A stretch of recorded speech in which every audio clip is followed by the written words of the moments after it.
Welcome back to Vita Prime Health. I'm Dr. Eleanor Vance from Stanford, and today we're going deep on a topic that truly defines the quality of your intimate relationships and your personal confidence: the science of shared sexual pleasure. If you've ever wondered about the secret to incredible male sexual performance, how to achieve genuine mutual satisfaction, or how to last longer in bed by focusing on your partner, this conversation is essential for both men and women.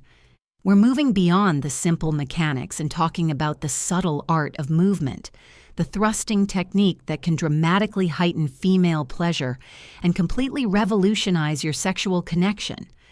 This isn't about gimmicks. These are evidence-based principles rooted in anatomy and neurobiology, championed by experts like Dr. Emma Blake, a respected urology and men's health specialist. I promise you, the most crucial, game-changing techniques for fostering true intimacy and making your experiences profoundly satisfying are held within the last 3/4 of this episode. So please listen all the way to the end so you don't miss a single step. In my practice, I see people of all ages who are dedicated to their overall health. They hit the gym, track their macros, and manage their stress. But when it comes to intimacy, they often feel lost, relying on luck or brute force. The truth is, how you move and how you thrust has a massive impact on how good the experience feels for both you and your partner. Getting it wrong can lead to disappointment or even causing discomfort. Get it right, however, and she'll be completely drawn to you, begging for more because the experience feels incredible. We're going to discuss 5 detailed, science-backed ways to move during sex that are proven to heighten her pleasure, help one partner extend their stamina, and make the whole experience far more satisfying for both of you. These techniques are rooted in understanding what over 10,000 women have admitted they truly crave, but are often too shy or vulnerable to ask for. This insight alone changes everything. I want to pause here and ask you, the listener, a personal question.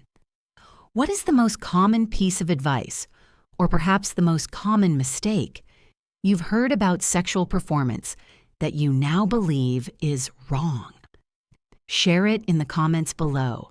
Let's build a community of vulnerable, authentic people who are committed to learning and improving together. Let's begin with the first foundational rule, which often sounds simple but is the most frequently ignored: start slow. This is the basis of everything that follows. Physiologically, a woman's body takes longer to warm up and fully prepare for penetration than a man's. During arousal, the tissues around her vaginal opening expand, elongate, and relax to allow comfortable, deeper penetration.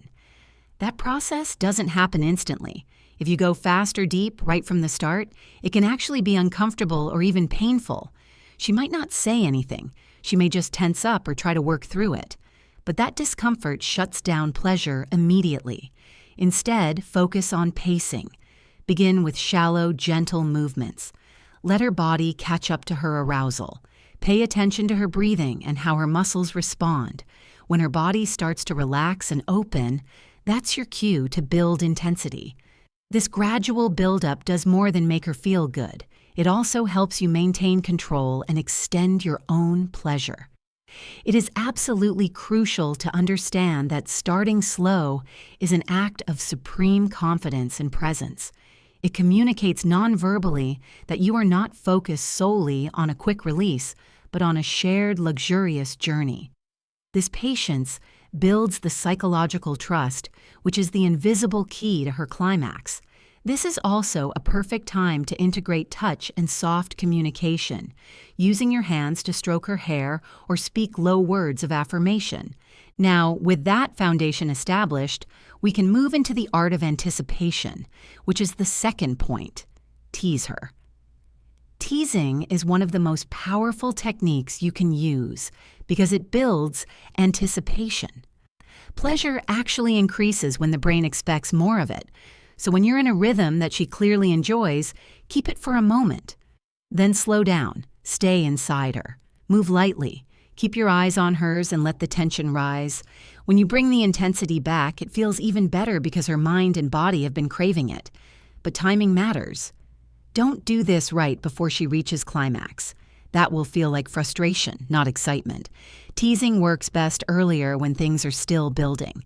You'll know you're doing it right when she starts to breathe faster. Her body moves with yours, and she reaches for you instead of away from you. I remember a patient, let's call him Marcus, who was an absolute powerhouse in the gym, but felt like a failure in the bedroom because he was completely unaware of the difference between speed and sensation.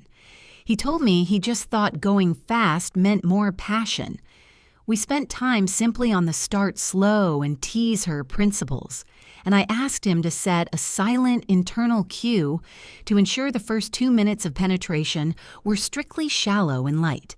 He came back saying his partner, for the first time, asked him to slow down, not out of discomfort, but because the anticipation of the deep connection was becoming almost overwhelming for her. He realized his power lay not in force, but in control and mindful restraint. This is the essence of true, sophisticated passion. But even the most refined technique in the world demands a body that is operating at its peak, and that optimization happens at the cellular level.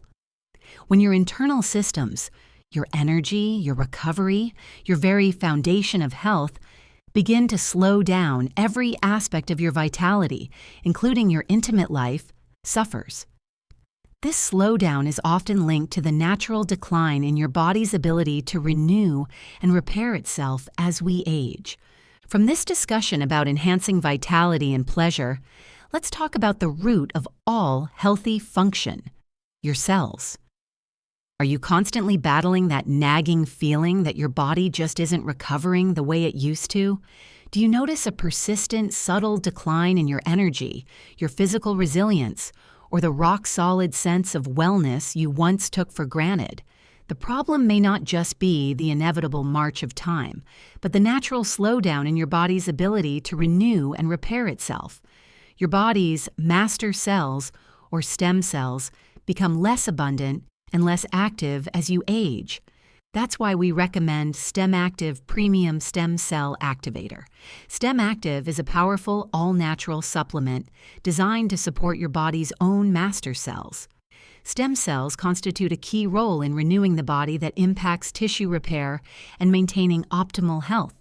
Essentially, stem cells are released by your bone marrow and travel via the bloodstream toward all organs and tissues to promote the body's natural process of renewal and repair. There is a direct correlation between the number of circulating stem cells and the ability of the body to reach and maintain optimal health. By leveraging clinically researched ingredients like madagascan, aloe macroclada, which is proven to increase the number of circulating stem cells by an average of 40 to 60%, and Tibetan sea buckthorn extract, which is scientifically documented to trigger the mobilization of bone marrow stem cells, STEM Active works to dramatically increase the number of these vital cells in your bloodstream. This supports everything from tissue repair and organ function to sustained energy and overall vitality. This groundbreaking formula, which is vegan, gluten-free, and dairy-free, is proudly made in the USA under the strictest quality guidelines. Don't let the natural aging process dictate your energy and your health. Take proactive control. Scan the QR code on your screen now or click the link in the description to learn how STEM Active can support your health from the cellular level up. There is absolutely no risk to give it a try because they back every bottle with a simple, no questions asked, money-back guarantee. Give your body the support it needs to feel young and vital again. Try STEM Active today. Now let's return to the physical rhythm of connection and why predictability is the enemy of pleasure. This brings us to the third critical step. Vary your tempo. The human body adapts to repetition.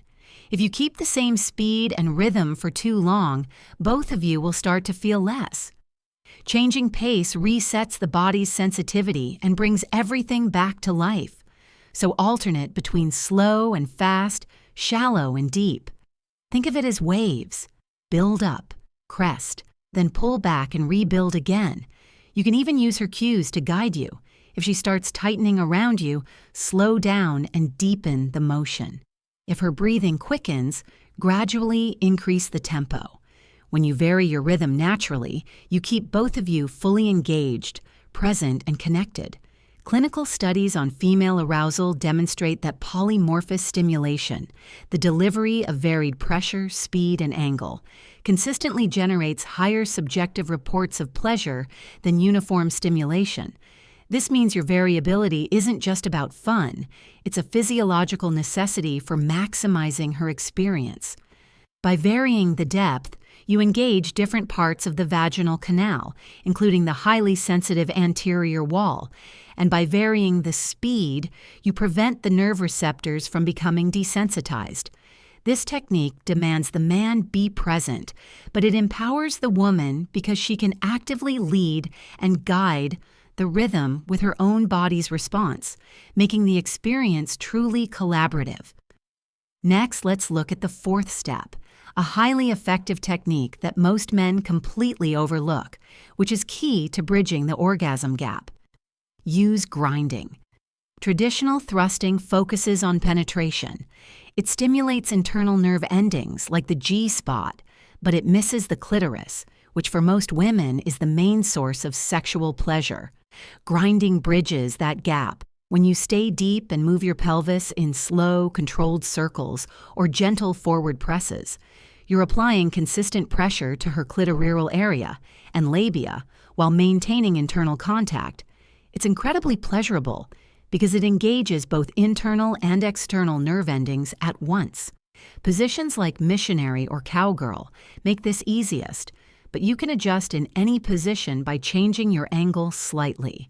Grinding also has a benefit for you. It's less stimulating than fast thrusting, which means you can last longer while still keeping her aroused. Use it as an active pause, a way to slow things down while maintaining connection. It's intimate, close, and deeply satisfying for both of you. This leads us to the fifth and final non-negotiable step. Pay attention. This might sound obvious, but awareness is what separates an average lover from an unforgettable one. Stay tuned into her body language.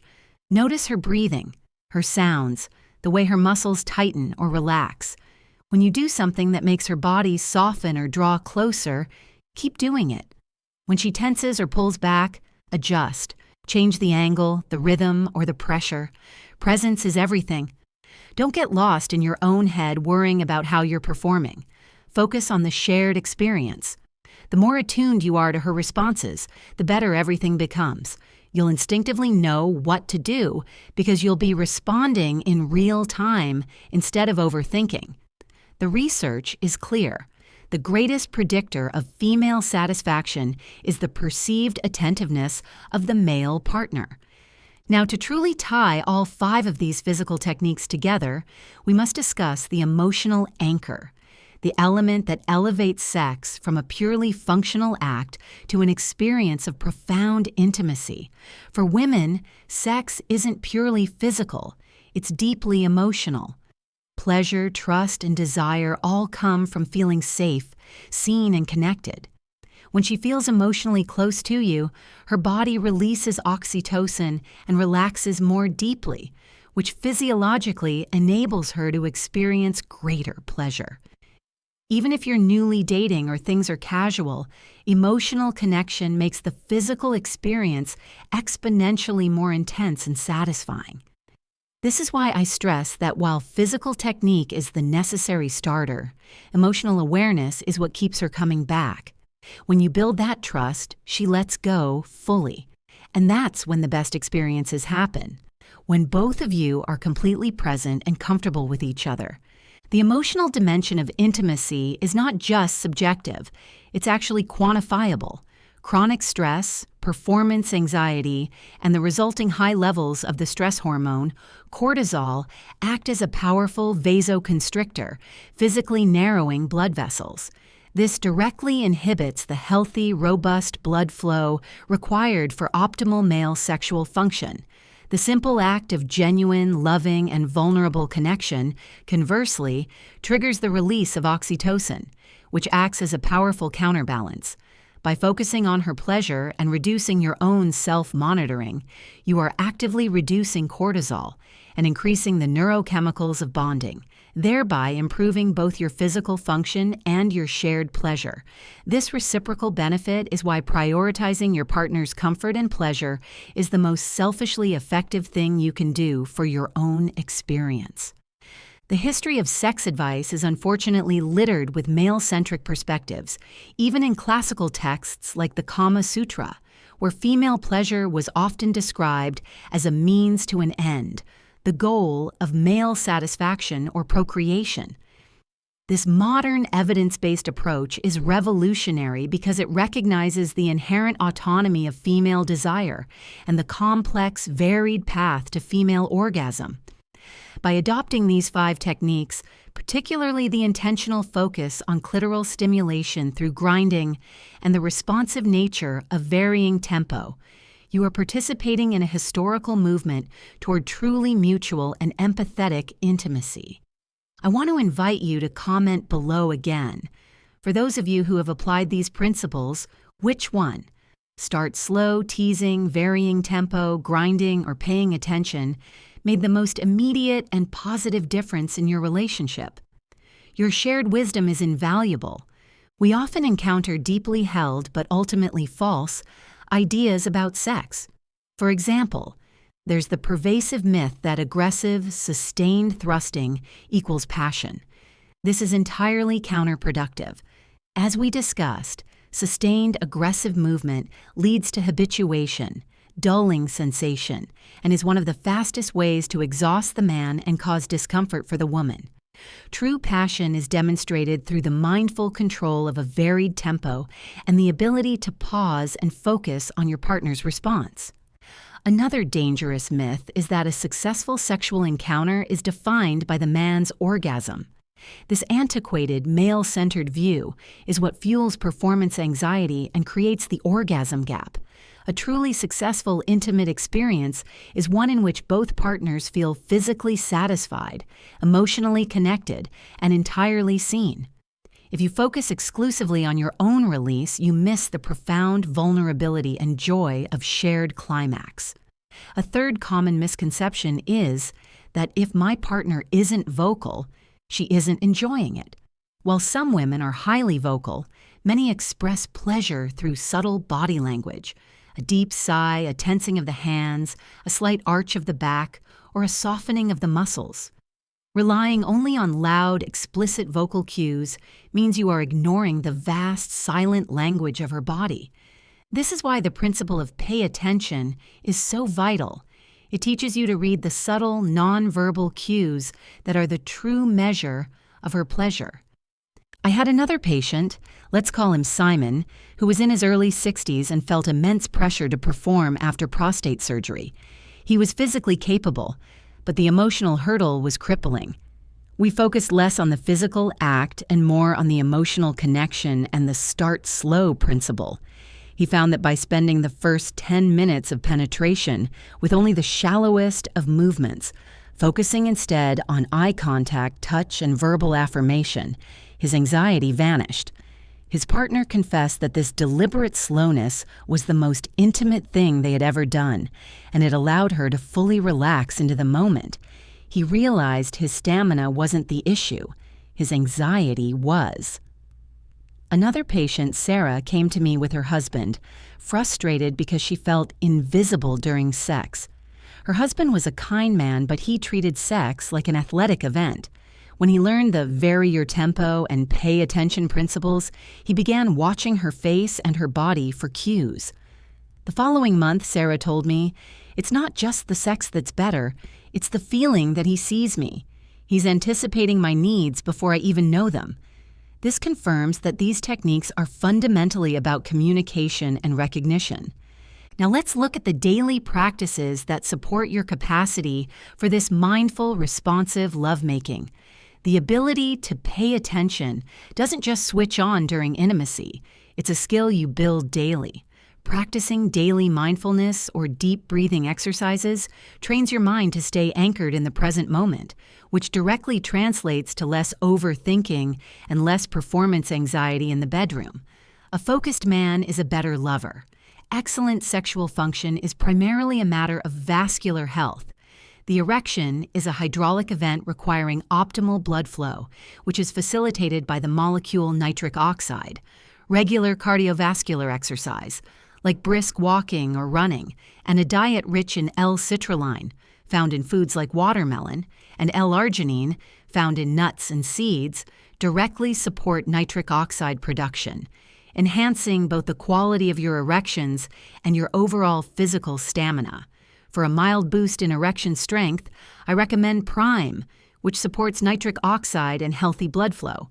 You must also train the muscles responsible for control. Consistent practice of the male Kegel, squeezing the muscles used to stop the flow of urine, builds muscular awareness around ejaculation control.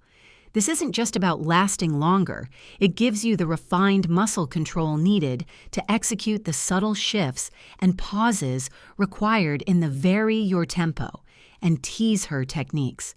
Finally, remember that a great sexual connection is supported by a constant stream of non-sexual physical affection throughout the day, a prolonged hug, a hand on the small of her back, or holding hands during a movie. These non-sexual touches build a deep neural pathway of safety and connection that makes the sexual connection feel more natural, more desired, and more profound when the moment arrives. Let's address some of the most common issues that arise when men first start integrating these 5 steps. If I find myself losing my erection during the start slow phase, what should I do to recover without losing the intimacy? This is a very common experience rooted in anxiety and the shift in stimulation intensity. The best response is to immediately stop the penetrative motion, but maintain physical and eye contact. Use your hands to continue stimulating your partner, perhaps focusing on the clitoral area, and whisper that you want to enjoy her for a moment. This shift removes all pressure from your erection, reframes the moment as a generous act of devotion, and allows you to naturally recover while maintaining a high level of arousal for her. The psychological effect of demonstrating that your focus is still on her is tremendously powerful. My partner often says she needs more time, even after extended foreplay. Should I extend the start slow phase even longer? Absolutely. The start slow phase is not a timed event. It is a physiological response cue. If your partner needs more time, it means her body is not fully relaxed, lubricated, or expanded. You should extend the shallow, gentle movements indefinitely, using it as an opportunity to integrate other elements of foreplay, like gentle clitoral stimulation with the hand, which is often essential for female orgasm, until you observe the physical signs of her full readiness. Increase natural lubrication, a deeper, more relaxed breath, and an active pulling of her hips towards you. Can I combine the tease her and vary your tempo principles, or are they meant to be used separately? They are absolutely meant to be used in concert. Tease her is the intentional, dramatic pause that builds acute anticipation during the early to middle stages of arousal. Vary your tempo is the continuous, moment-to-moment modulation of speed and depth. You can use the tease her pause to reset your own arousal, and then use the vary your tempo technique to gradually, almost imperceptibly, build the pace back up until the next strategic pause is necessary. They are 2 sides of the same coin, control and responsiveness. The key is to use the transition periods, the shift from fast to slow or deep to shallow, not as abrupt stops, but as moments of focused, deliberate connection.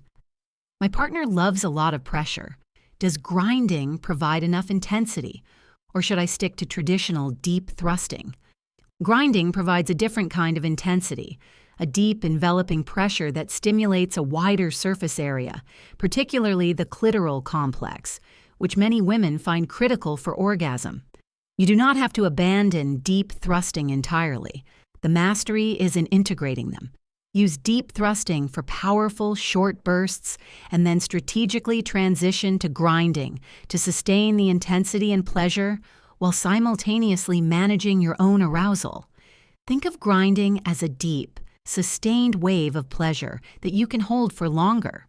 Since women's hormonal cycles affect their libido, should I adapt these 5 techniques based on her cycle? Absolutely. A woman's libido and physical response often peak around ovulation, when the body is at its most receptive and most easily aroused. During other phases, especially the premenstrual phase, she may require significantly more emotional connection, patience, and a much longer start slow period. Being aware of her cycle and adjusting your patience and emphasis on emotional connection accordingly is the highest form of attentive lovemaking, as it shows you are attuned to her changing needs. What is the single biggest sign that I have successfully integrated the pay attention principle? The ultimate sign is when your partner begins to use her own body and sounds to direct you, rather than just reacting to you. When she guides your pace by actively shifting her hips, or when her vocalization changes in response to your subtle shifts, you know you are no longer operating in a vacuum. You have created a real-time feedback loop, and she feels safe enough to participate fully in controlling the experience.